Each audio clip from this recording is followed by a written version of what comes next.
नमस्कार दोस्तों। नरेंद्र मोदी के रहते देश को कोई खतरा नहीं है, एक बार फिर से ये बात साबित हो गई है। वो दिन चले गए जब हमारा पड़ोसी हमें आंख दिखाता था और हम चुपचाप सह लेते थे। आज का भारत नरेंद्र मोदी के नेतृत्व में दुनिया को राह दिखाने वाला भारत है। आज हमें आंख दिखाने की हिम्मत किसी पड़ोसी में नहीं है, और कोई गलती से भी ऐसा करता है तो उसे ऐसा जवाब मिलता है कि आगे से ऐसा करने की वो सोच भी नहीं सकता। कुछ दिन पहले ऐसा ही हिमाकत बांग्लादेश ने की थी। अब नरेंद्र मोदी ने ऐसा जवाब दिया है कि बांग्लादेशी सरकार के होश उड़ गए हैं। मोदी अंतर्राष्ट्रीय मंचों पर जब भी बोलते हैं तो दुनिया भर के देश गौर से सुनते हैं। ट्रंप, जिनपिंग और पुतिन जैसे राष्ट्राध्यक्ष भी मोदी को नाराज नहीं करना चाहते। फिर भारत के सामने बांग्लादेश की हस्ती क्या है? बांग्लादेश के अंतरिम सरकार के मुख्य सलाहकार मोहम्मद यूनुस का कार्यकाल विवादों में घिरा रहा है, और उनके कार्यकाल में बांग्लादेश में अल्पसंख्यकों, खासकर हिंदुओं पर अत्याचार की घटनाएं बढ़ गई। इससे भारत और बांग्लादेश के रिश्तों में खटास आई। नरेंद्र मोदी और मोहम्मद यूनुस की बैंकॉक में मुलाकात हुई। शेख हसीना की सत्ता से बाहर होने के बाद दोनों नेताओं की ये पहली मुलाकात थी। इस मुलाकात में भारत के विदेश मंत्री एस जयशंकर और राष्ट्रीय सुरक्षा सलाहकार अजीत डोभाल भी मौजूद थे। दोनों नेताओं के बीच तकरीबन 40 मिनट तक बातचीत हुई। बातचीत के बारे में भारतीय विदेश सचिव विक्रम मिस्री ने बताया कि पीएम मोदी ने एक बार फिर लोकतांत्रिक, स्थिर, शांतिपूर्ण, प्रगतिशील और समावेशी बांग्लादेश के प्रति अपना समर्थन जताया।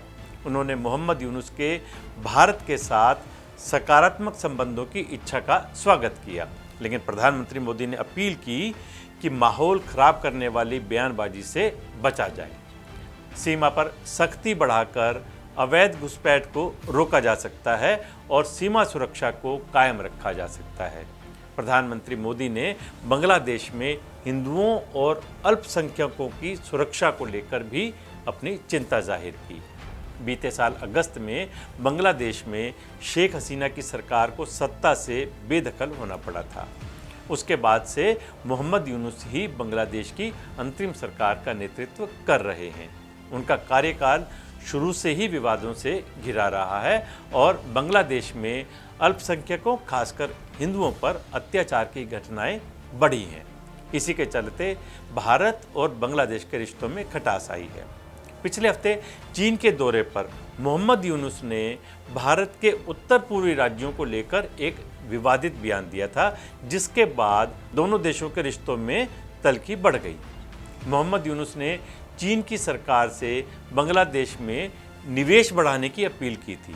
उन्होंने कहा था कि भारत के उत्तर पूर्वी राज्य चारों तरफ जमीन से घिरे हैं और उनके पास समुद्र तक पहुंचने का कोई रास्ता नहीं है।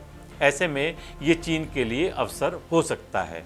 उन्होंने कहा कि क्षेत्र में बांग्लादेश ही ऐसी ताकत है जिसके पास समुद्री पहुंच है। उनके बयान से भारत नाराज हुआ और अपनी नाराजगी भी जाहिर की है। प्रधानमंत्री मोदी ने म्यांमार के सैन्य शासक हलेंग से मुलाकात की और उन्हें भूकंप से राहत और बचाव कार्यों में हर संभव मदद देने की पेशकश की। साथ ही बांग्लादेश को अपनी भाषा में जवाब भी दे दिया कि भारत की तरफ कोई भी देश गलत नीयत से देखेगा तो उसे उसका करारा जवाब दिया जाएगा, और भारत अपने देशवासियों के हितों की रक्षा के लिए पूरी तरह से प्रतिबद्ध है। उम्मीद है बांग्लादेश पीएम मोदी की अपील पर गौर करेगा और आगे से इस तरह के अनाप शनाप बयान देने से बचेगा, जिससे कि दोनों देशों के बीच रिश्ते तल्ख हो गए। साथ ही प्रधानमंत्री मोदी ने बांग्लादेश के माध्यम से पूरी दुनिया को संदेश दे दिया कि ये बदलता भारत है, ये बदलता बढ़ता भारत है और दुनिया को अपने साथ लेकर चलने वाला भारत है। नमस्कार।